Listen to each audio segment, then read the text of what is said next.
Hi, this is Elena at FTD Customs. Today I'm here to talk about our 21-inch chrome Warlock wheel.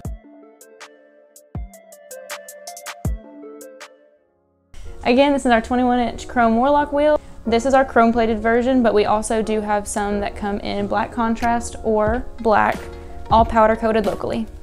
We can set any of our wheels up with either ABS or non-ABS. To do so, it's just a simple and easy bearing swap. Now onto our polished floating rotors. We started using these because we think they look better, you get to see more of your wheel, and they're definitely a lot easier to install at home or at our shows. And for our tire, this is going to be a Dunlop American Elite. We really like these tires. We've had a lot of luck with them. Harley has now switched to using them a lot on their stock tires. They're made in the U.S., really good quality, and we haven't had much problems out of them. Next, I'm going to talk about the TPMS sensor. A lot of newer bikes do come with the TPMS sensor, and if you would like to keep that, or we can add one on. Most of our wheels are already set up and compatible with a TPMS sensor. The only difference is we do not use the angled valve stems. We have one and our setup is different, so our valve stems need to stay in your wheel when you do.